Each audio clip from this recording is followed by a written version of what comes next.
तो नमस्कार बच्चों। इंस्पायर एकेडमी के इस डिजिटल प्लेटफॉर्म पे फिर से आपका स्वागत है। प्रीवियस क्लास में अपन ने एप्लीकेशन ऑफ गॉसेस लॉ के बारे में बात की थी।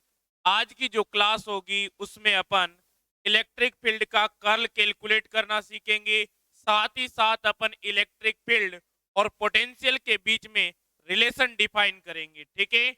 और जो लास्ट होगा अपना लाप्लास और पाइसन इक्वेशन को अपन कैलकुलेट करेंगे, ठीक है।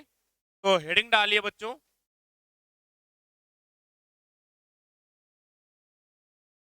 Curl of electric field.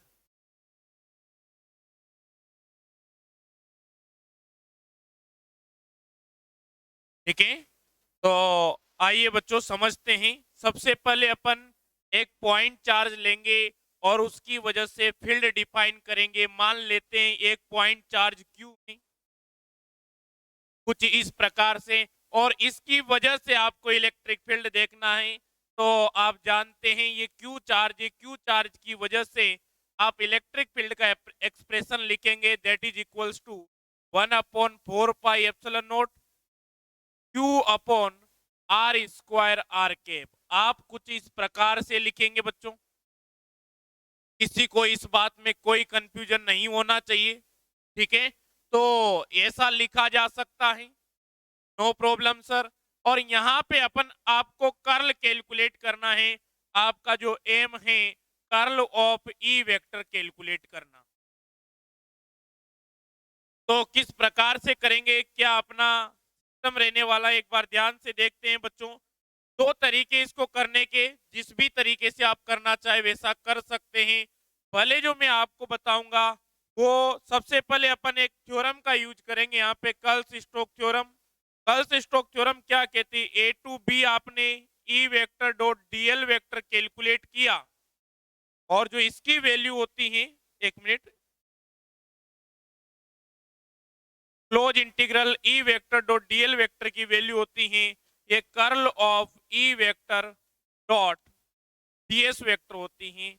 अगर आपको कर्ल कैलकुलेट करना है तो सबसे पहले आप लाइन इंटीग्रेशन डिफाइन कीजिए किसी पाथ के लोग, इस प्रकार से भी आप कर सकते हैं। और mathematically curl of E vector आप डायरेक्ट भी कैलकुलेट कर सकते।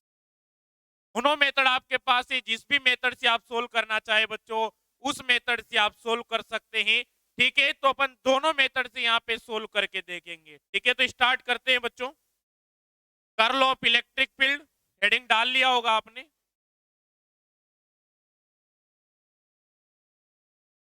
Curl of electric field,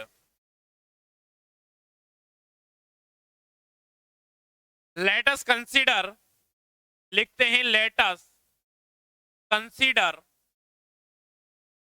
a point charge, let us consider a point charge q and the electric field electric field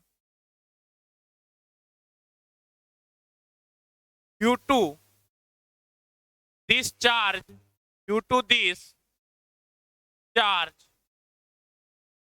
is E vector is equals to 1/4 pi epsilon naught, और यहां पे आप लिखेंगे R cap upon R square. कुछ इस प्रकार से ही आप इलेक्ट्रिक फील्ड लिखते हैं, and that is your equation number 1। Okay, इसे आपने इक्वेशन नंबर 1 दे दिया। अब आपको कर्ल कैलकुलेट करना है तो सबसे पहले अपन लाइन इंटीग्रेशन डिफाइन करते हैं, ठीक है। देन the line integration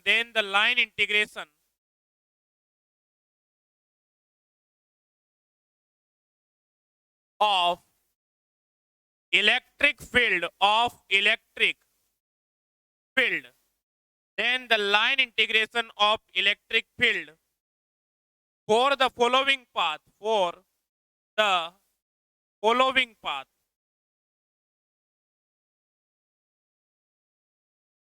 ठीक है बच्चों। तो इस प्रकार से एक कोऑर्डिनेट सिस्टम बनाते हैं। ये एक्स एक्सिस हो गया, वाई एक्सिस हो गया बच्चों, ये जेड एक्सिस हो गया। और इस प्रकार से आर्बिट्रेरी कोई पाथ चूज कर लेते हैं। जरूरी नहीं जैसा मैंने बनाया आप भी वैसा बनाए, आपकी इच्छा है, जैसा आप बनाना चाहें वैसा बना सकते हैं। यहां से ये आपका बच्चों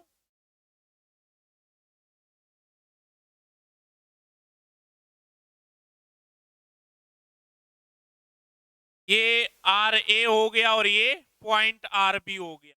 this point is R A and this point is R B. तो इस पाथ के अलोंग आपको आपका इलेक्ट्रिक फील्ड का लाइन इंटीग्रेशन कैलकुलेट करना है। तो आइए देखिए। Then then A to B E vector dot DL vector लिखेंगे आप। ठीक है, कुछ इस प्रकार से लिखेंगे। और यहां पे आप इलेक्ट्रिक इलेक्ट्रिक फील्ड की वैल्यू लिखेंगे A to B. Electric field की जो value Q upon 4 pi epsilon naught R cap upon R square, और साथ में आपने डीएल वेक्टर लिख दिया। This is your equation number 2। No problem sir. बच्चों आपने कोऑर्डिनेट सिस्टम पढ़ा होगा, और नहीं पढ़ा तो कोई बात नहीं, जब आगे की क्लासेस बढ़ेगी तो उस दौरान मैं आपको कोऑर्डिनेट सिस्टम के बारे में बता दूंगा। ठीक है, वी नो दैट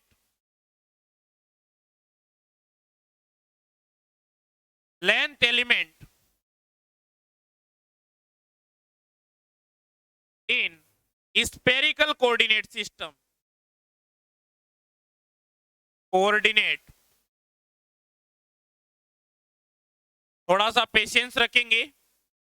आगे की जो नेक्स्ट क्लासेस होने वाली हैं उनमें अपन कोऑर्डिनेट सिस्टम की चर्चाएं करेंगे, क्योंकि इलेक्ट्रोडायनामिक्स पढ़ने के दौरान कोऑर्डिनेट सिस्टम बहुत ही काम आने वाला है। ठीक है, और आई होप आप में से ज्यादातर बच्चे जानते होंगे भैया। ठीक है, तो डीएल वेक्टर जो होता है, DL vector is equals to, आप लिखेंगे डी आर आर के, डी आर के plus R D theta, theta के plus R sine theta D phi, phi के। इस प्रकार से आप लिख सकते हैं, and that is your equation number 3। ठीक है, आपने लेंथ एलिमेंट लिख लिया जनरलाइज, डी आर आर के plus R D theta, theta के plus R sine theta D phi, phi के। आपने अपनी बीएससी के दौरान मैथमेटिकल फिजिक्स के अंतर्गत ऐसा कुछ पढ़ा होगा। ठीक है, अब बच्चों यहां पे अगर आप ध्यान से देखें तो आर के अपॉन आर स्क्वायर का डॉट प्रोडक्ट लिया हुआ है डीएल वेक्टर के साथ। और बच्चों यहां पे अगर आप आर आर केप हुआ, थीटा केप हुआ, फाई केप हुआ, तीनों क्या है, म्यूचुअली परपेंडिकुलर वेक्टर हैं। ठीक है, यूनिट वेक्टर्स हैं जो कि म्यूचुअली परपेंडिकुलर हैं। तो आर केप का आर केप के साथ डॉट प्रोडक्ट 1 होगा, और आर केप का थीटा केप के साथ और आर केप का फाई केप के साथ जो डॉट प्रोडक्ट है वो 0 होगा। ठीक है, तो डायरेक्ट लिखते हैं from equation 2 and 3, from equation 2 and equation 3 आप लिखेंगे A to B E vector dot DL vector, और यहां से आप बाहर निकाल लेंगे Q upon 4 pi epsilon naught. यहां पे इस प्रकार से आपने इनको बाहर निकाल लिया, और R cap dot R cap 1 हुआ, यहाँ पे D R upon R square आ गया। यहाँ पे आप रेडियस की लिमिट, आर की लिमिट लगाएंगे, और जो आर की लिमिट होगी that is R A to R B. Clear, यहां तक किसी को कोई दिक्कत नहीं होनी चाहिए बच्चों। तो further E vector dot DL vector is equals to Q upon 4 pi epsilon naught, इस प्रकार से लिखा। 1 अपॉन आर स्क्वायर की जो वैल्यू है जिसका आप इंटीग्रेशन करेंगे तो माइनस का 1 अपॉन आर आएगी।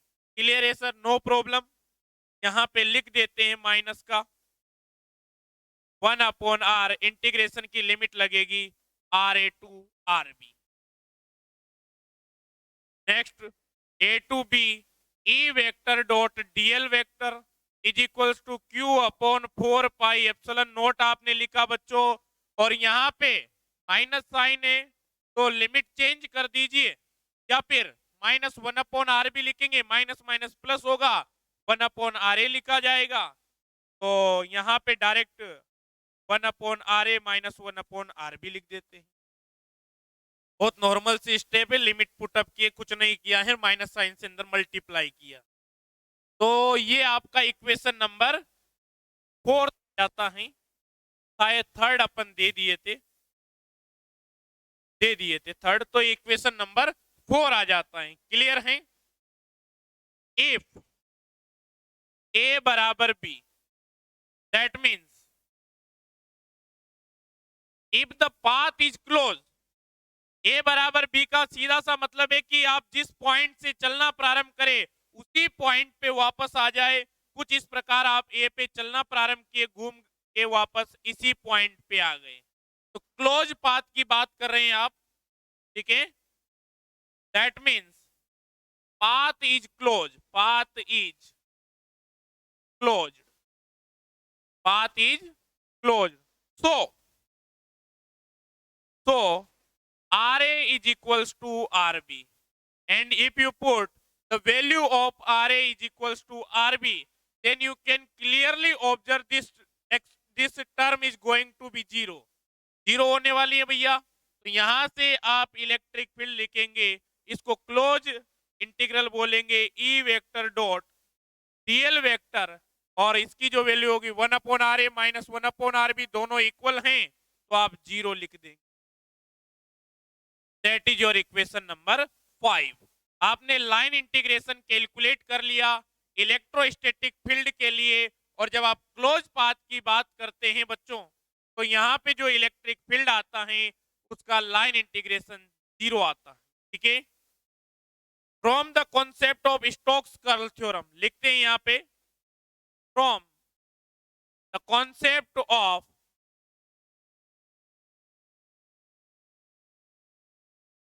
Stokes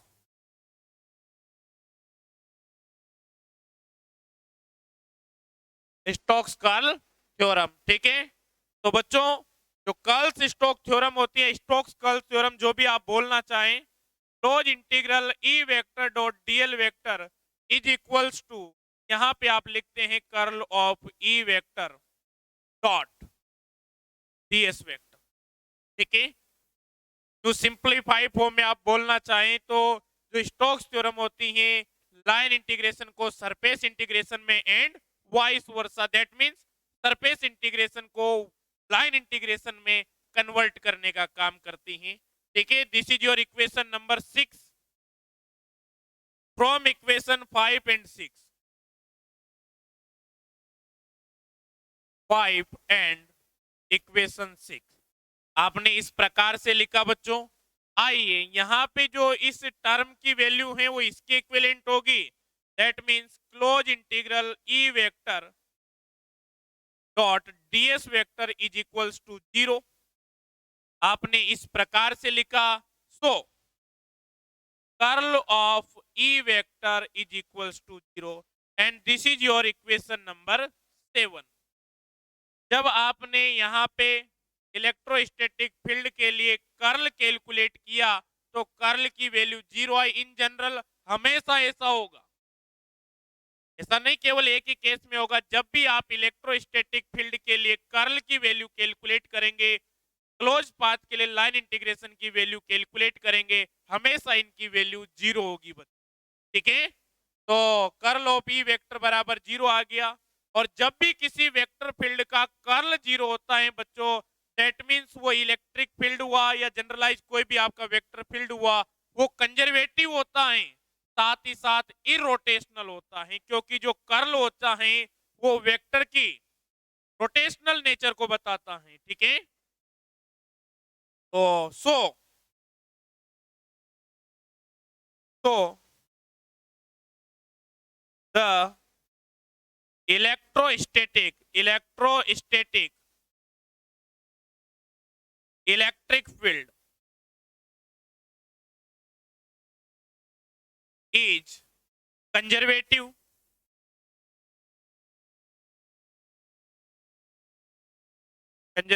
and irrotational। ठीक है, इस प्रकार से आप लिख सकते हैं बच्चों।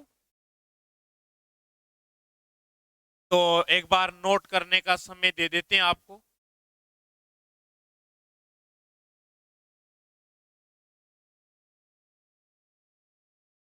तो नोट कीजिए बच्चों, स्टेप बाय स्टेप नोट कीजिए प्रॉपर।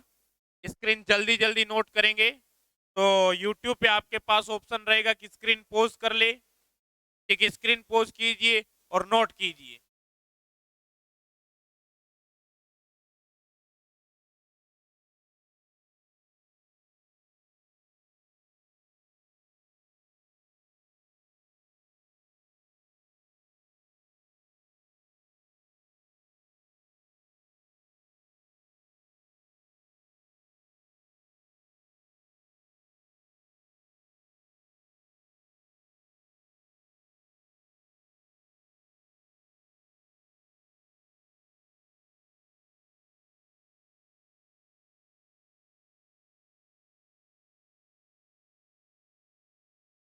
लिख लीजिए।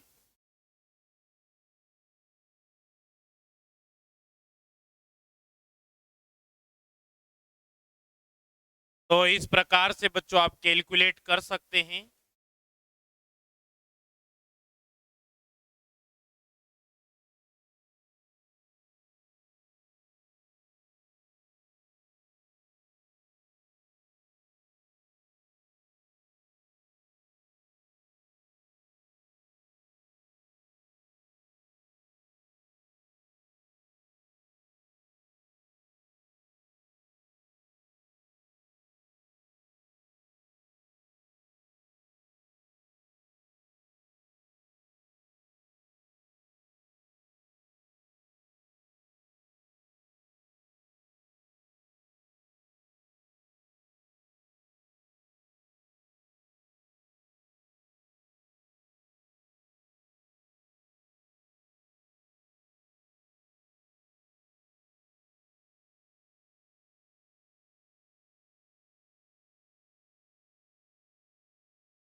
तो बच्चों आपने यहाँ पे कर्ल कैलकुलेट किया और उसकी वैल्यू 0 आ गई। So the electrostatic electric field is conservative and irrotational. ठीक है, बच्चों, आपने अपनी स्कूलिंग और ग्रेजुएशन के दौरान पोटेंशियल डिफरेंस के बारे में पढ़ा होगा, तो थोड़ी सी मैं चर्चा कर लेता हूं।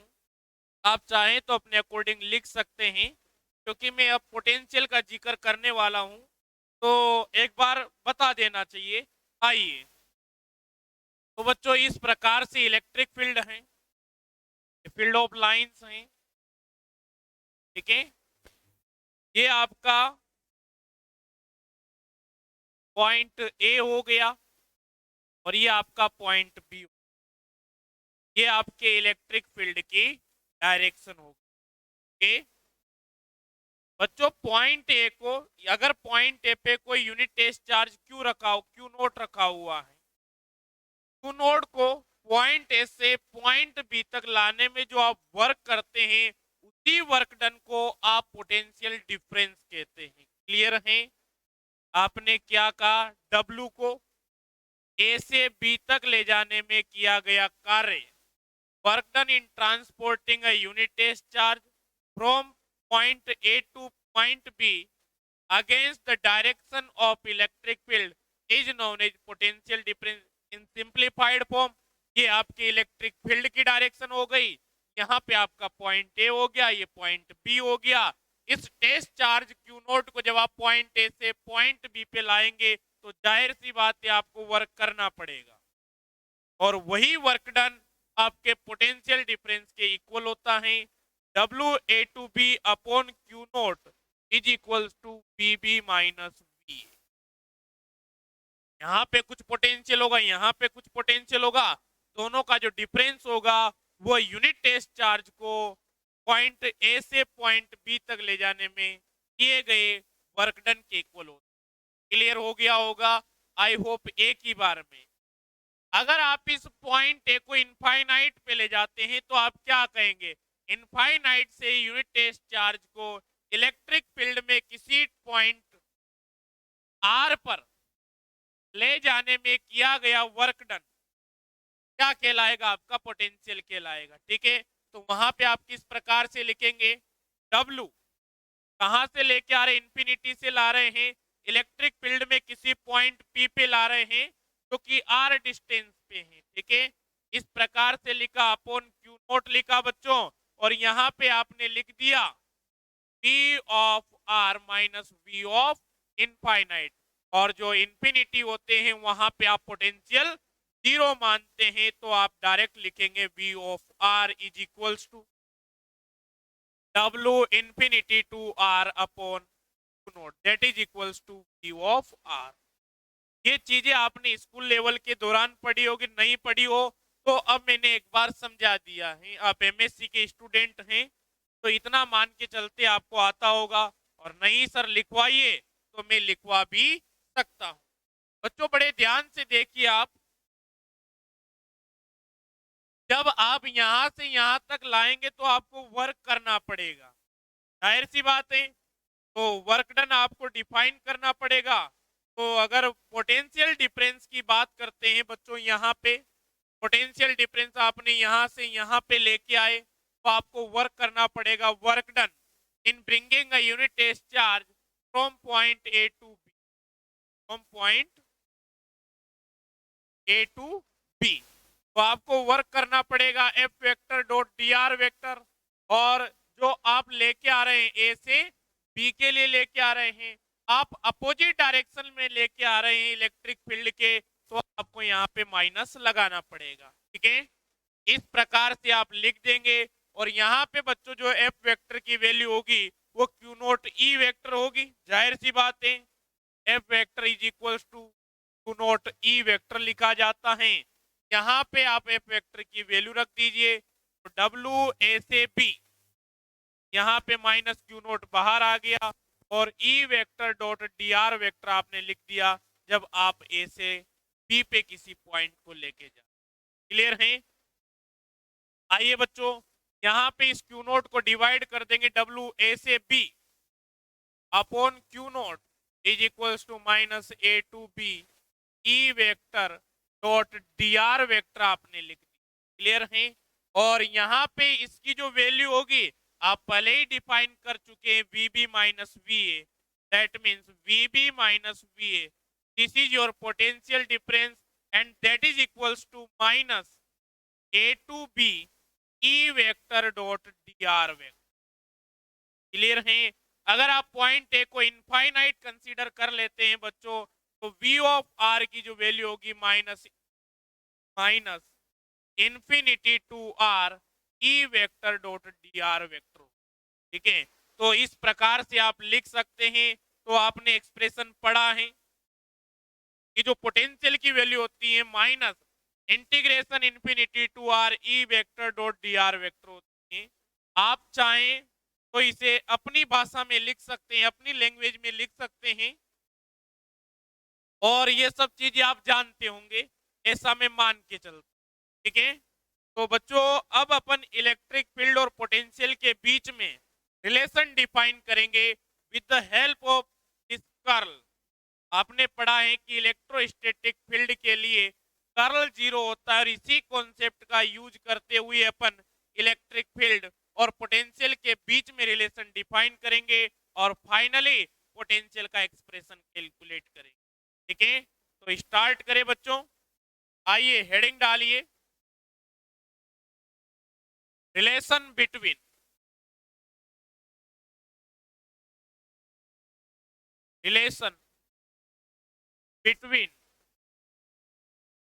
Electric field and potential.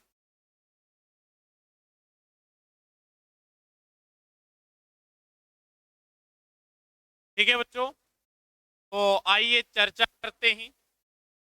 आपने पढ़ा है कि कर्ल जो होता है इलेक्ट्रोस्टैटिक फील्ड का वो जीरो होता है, पहले समझते हैं फिर लिखेंगे। तो ऐसा आपने पढ़ा है। और बच्चों एक फंडामेंटल थ्योरम होती है मैथमेटिकल फिजिक्स की, जब आप मैथमेटिकल फिजिक्स पढ़े होंगे तो वहां पे पढ़ा होगा, किसी भी वेक्टर फंक्शन का अगर कर्ल जीरो होता है, ध्यान से सुनिएगा बेटा, किसी भी वेक्टर फंक्शन का अगर कर्ल जीरो होता है तो उस वेक्टर फंक्शन को अनदर स्केलर फंक्शन के ग्रेडियंट की फॉर्म में लिखा जा सकता है। सर आपने क्या कहा कि बच्चों यहाँ पे इलेक्ट्रिक फील्ड का कर्ल जीरो है, तो इस इलेक्ट्रिक फील्ड को किसी स्केलर फंक्शन के ग्रेडियंट के रूप में लिखा जा सकता है। कुछ इस प्रकार से लिख सकते हैं। आप पोटेंशियल को V से रिप्रेजेंट करते आए हैं और आप जानते हैं जो पोटेंशियल होता है वो एक स्केलर क्वांटिटी होती है। तो आप ऐसा लिख सकते हैं, electric field is equals to minus gradient of V, where V is potential. Okay, ऐसा आप पहले भी लिखते आए हैं कि जो फोर्सेस कंजर्वेटिव होते हैं उनका कर्ल जीरो होता है, और कंजर्वेटिव फोर्सेस के लिए आप जब मैकेनिक्स पढ़ते हैं, एग्जाम्पल में इसलिए यूज कर रहा हूं क्योंकि मैकेनिक्स से आप ज्यादा फेमिलियर रहते हैं, तो वहां पे आप पढ़ते हैं F vector is equals to minus का del U, where U is potential energy, where U is potential energy, और आप F vector is equals to minus gradient of U लिखते हैं। तो यहाँ पे भी उसी कॉन्सेप्ट का यूज किया है और यहाँ पे भी इसी कॉन्सेप्ट का यूज किया है। यहाँ पे अगर आपको पोटेंशियल पता है तो आप फील्ड कैलकुलेट कर सकते हैं बड़े आराम से, और आपको फील्ड पता है तब भी आप पोटेंशियल कैलकुलेट कर सकते हैं। अभी मैंने जब आपको पोटेंशियल का एक्सप्रेशन लिखवाया था बच्चों, तो वहां पे लिखवाया हुआ था V of R is equals to minus integration infinity to R E vector dot dr vector. Clear हुआ या नहीं हुआ? आई होप बहुत बढ़िया तरीके से आपको समझ में आया होगा। ठीक है,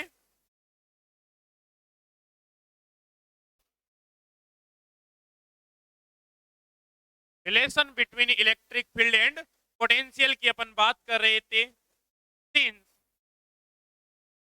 we know that we know that the curl of electric field is zero in the case, यहाँ पे इलेक्ट्रोस्टैटिक इलेक्ट्रिक फील्ड लिखिए, the curl of electrostatic electric field is zero. कुछ इस प्रकार से आपने लिखा, ठीक है। That means curl of E vector is equal to zero. We know that if the curl of any vector function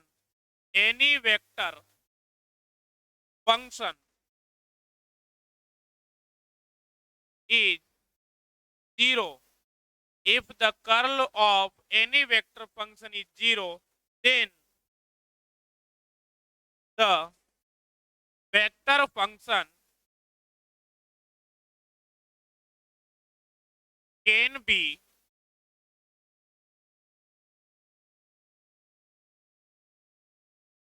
written as in the form in the gradient of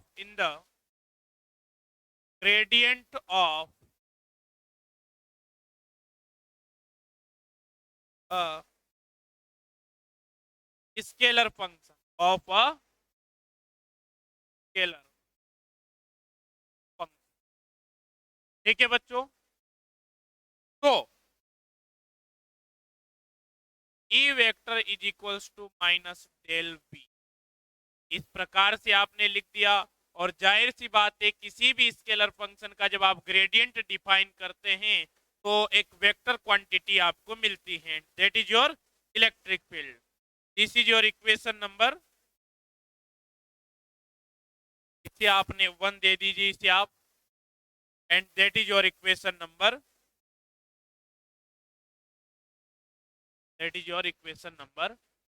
clear हो गया। आइए बच्चों बात करते हैं, अब यहां पे आपने इलेक्ट्रिक फील्ड डिफाइन कर दिया, तो बच्चों आप जानते हैं कंटिन्यूअस चार्ज डिस्ट्रीब्यूशन के लिए आपने इलेक्ट्रिक फील्ड कैलकुलेट किया है, तो सर उसी कंटिन्यूअस चार्ज डिस्ट्रीब्यूशन के लिए पोटेंशियल का एक्सप्रेशन कैलकुलेट करते हैं। तो आइए बच्चों, we know that the electric field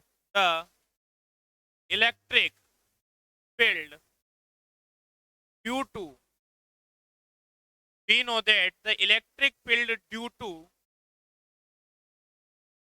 the continuous charge distribution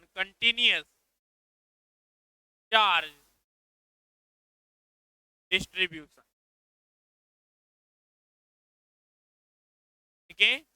तो आइए बच्चों लिखते हैं, कंटिन्यूस चार्ज डिस्ट्रीब्यूशन की वजह से आप इलेक्ट्रिक फील्ड जो पढ़े हैं, electric field is equals to, यहाँ पे वो चार्ज डिस्ट्रीब्यूशन भी बना देते हैं, इससे आपको रिमेंबर हो जाए जो आपको पढ़ाया गया है। एक्स एक्सिस हुआ, वाई एक्सिस हुआ, जेड एक्सिस हुआ। कोशिश ऐसी रहती है बच्चों, जो आपको पढ़ा दिया गया है वो क्लास में ही याद करवा दे, यहीं पे अच्छे तरीके से क्लियर हो जाए, ठीक है। तो यहाँ पे आपने इस प्रकार से वॉल्यूम चार्ज डिस्ट्रीब्यूशन बना दिया, ठीक है, आर प्राइम वेक्टर हो गया।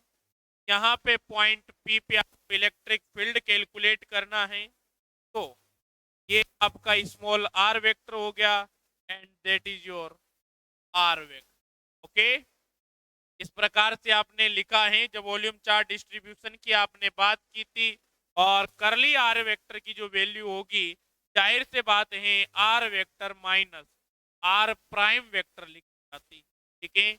और यहाँ पे अगर आप चार्ज डेंसिटी की बात करते हैं तो वो रो आर होती है, वॉल्यूम एलिमेंट यहाँ पे डी2 प्राइम होता है।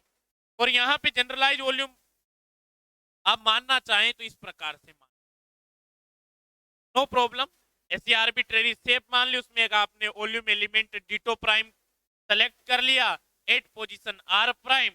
कुछ इस प्रकार से मैं आपको पढ़ा चुका हूं बच्चों। इसके लिए जब आपने इलेक्ट्रिक फील्ड लिखा था तो कुछ इस प्रकार से लिखा था, electric field is equals to, आइए 1/4 pi integration rho R prime डी2 प्राइम। यहां पे आपने लिखा था R vector minus R prime vector, upon R vector minus R prime vector का कुछ इस प्रकार से आपने लिखा था। And that is your equation number 2 दे दिए अपन, तो this is your equation number 3। यहाँ पे अपन कुछ कॉन्सेप्ट्स का यूज करेंगे बच्चों, कुछ डेटा का यूज करेंगे, ठीक है। तो यहाँ तक आप लोगों ने पढ़ा हुआ है, नो प्रॉब्लम, किसी को भी यहाँ तक होनी चाहिए। आइए बच्चों, आप जानते हैं जब आप डेल 1/r की वैल्यू डिफाइन करते हैं, जब आप 1/r का ग्रेडियंट कैलकुलेट करते हैं, तो जो ग्रेडियंट कैलकुलेट किया जाता है बच्चों, तो डेल की वैल्यू रख देते हैं। तो डेल की वैल्यू होती, जो आपका डेल ऑपरेटर, इसकी स्फेरिकल कोऑर्डिनेट सिस्टम में जो वैल्यू होती है, R cap del upon del R लिखी जाती है, plus theta cap upon R del over del theta लिखी जाती है, plus Y cap upon R sine theta. और यहाँ पे इस पे 1/r को आप ऑपरेट कर रहे हैं। चाहता तो मैं इसे कार्टेशियन कोऑर्डिनेट सिस्टम से भी करवा सकता था, बट आपको स्फेरिकल कोऑर्डिनेट सिस्टम आना चाहिए बच्चों। आप एमएससी के स्टूडेंट्स हैं, तो इस प्रकार से आपने लिख दिया, ठीक है। डेल 1/r जो लिखेंगे आप यहाँ पे, 1/r आपका फंक्शन है, दैट मीन्स ये आर पे ही डिपेंड करता है, आपका स्केलर फंक्शन। जाहिर सी बात है, ग्रेडियंट आप स्केलर फंक्शन के लिए ही डिफाइन करते हैं। थीटा का यहाँ पे कोई एक्सप्रेशन नहीं, थीटा के रेस्पेक्ट में इसका डेरिवेटिव 0, और यहाँ पे डेल अपॉन डेल फाई भी लिख रहे हैं।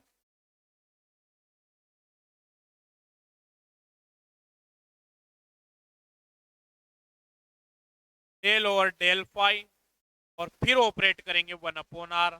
तो यहाँ पे del phi, del over del phi के रेस्पेक्ट में 1/r का डेरिवेटिव 0 ही होगा, ठीक है। तो यहाँ पे लिख देते बच्चों आर के और डेल ओवर डेल आर। कितना आसान हो गया जब आपने यहाँ पे कोऑर्डिनेट सिस्टम का यूज किया। तो बच्चों, इलेक्ट्रोडायनामिक्स पढ़ने के साथ साथ, जैसा कि मैंने फर्स्ट क्लास में ही कहा है, काफी सारी मैथमेटिक्स भी आप सीखने वाले हैं, ठीक है। इस प्रकार से आप लिख देते हैं, that means del 1/r is equals to 1/r का जब डेरिवेटिव आप करते हैं तो बच्चों माइनस 1/r स्क्वायर आता है, माइनस आर कैप अपॉन आप आर स्क्वायर लिख देते हैं। और जो आर कैप होता है बच्चों, वेक्टर अपॉन वेक्टर का मैग्नीट्यूड लिखा जाता है, तो 1/r स्क्वायर। और जो यूनिट वेक्टर है आर कैप, से आप कुछ इस प्रकार से लिख सकते हैं, आर वेक्टर अपॉन आर। तो जब बेस इक्वल होता है तो जानते हैं आपकी पावर ऐड हो जाती है, तो यहाँ पे लिख देंगे बच्चों del 1/r is equals to minus, minus तो चल ही रहा है साथ, R vector upon R Q. इस प्रकार से आपने लिख दिया। सिमिलरली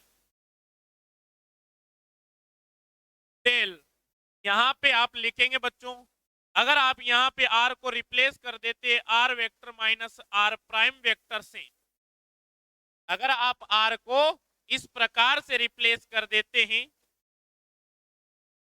ठीक है बच्चों, दैट मीन्स यहां पे जो वैल्यू आएगी minus R vector minus R prime vector upon R vector minus R prime vector का मैग्नीट्यूड।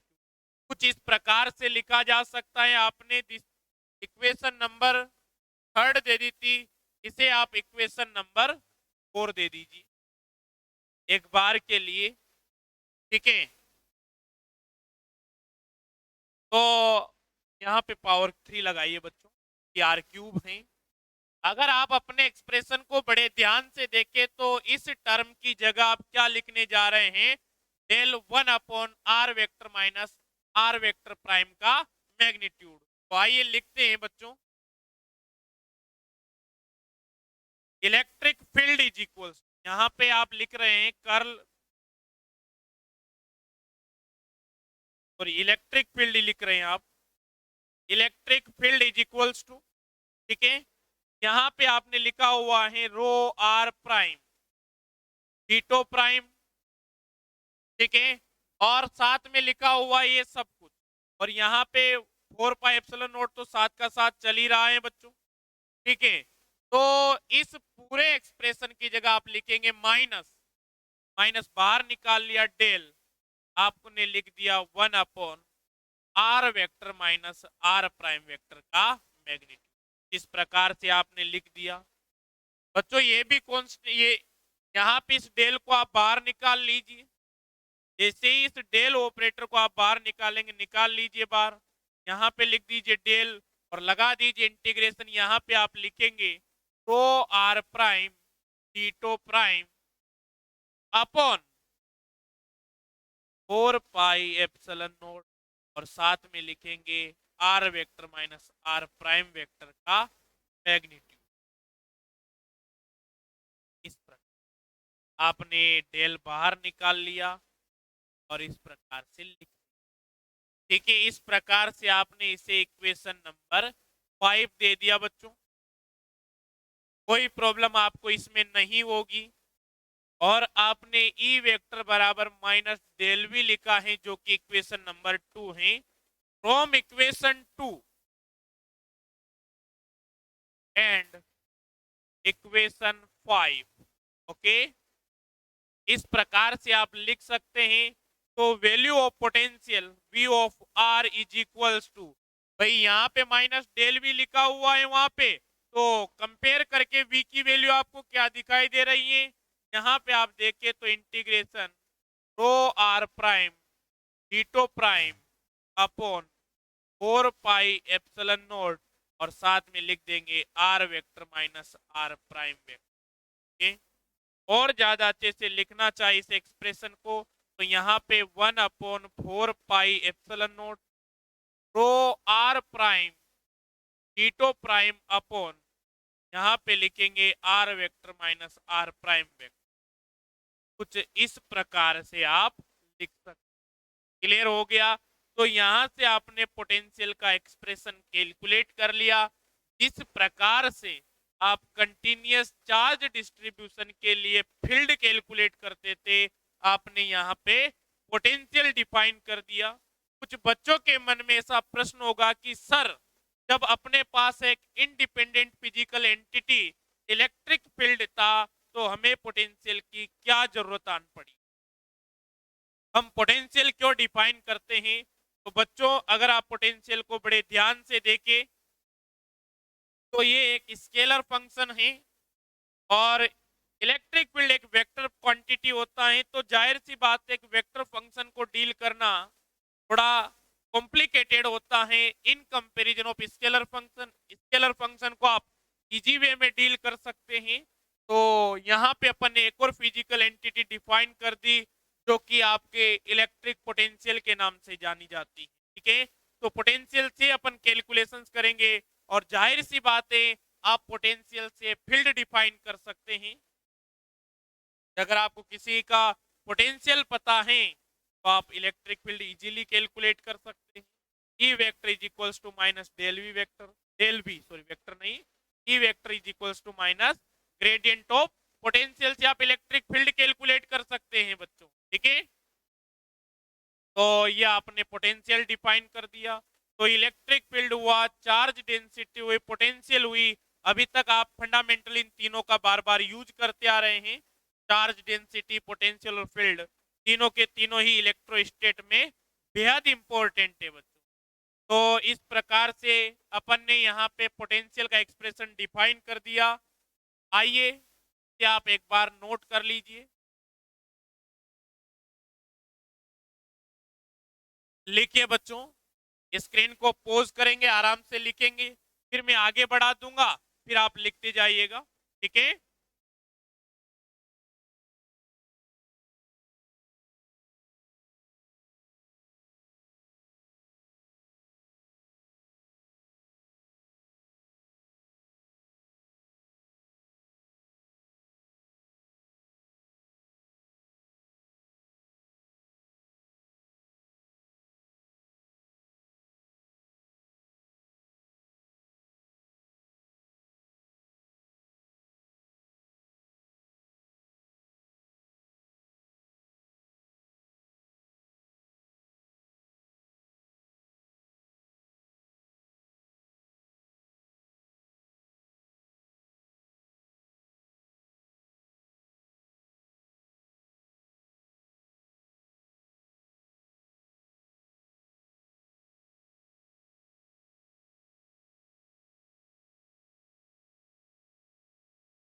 है। तो इक्वेशन 6 जो है इलेक्ट्रिक पोटेंशियल को रिप्रेजेंट करती हैं, लिख सकते हैं आप इक्वेशन 6 रिप्रेजेंट द इलेक्ट्रिक के। तो लाप्लास और पाइसन इक्वेशन के बारे में तो अपन कल पढ़ेंगे, नया टॉपिक है, कल ही उसके बारे में चर्चा करेंगे। ठीक है भैया, राधे राधे।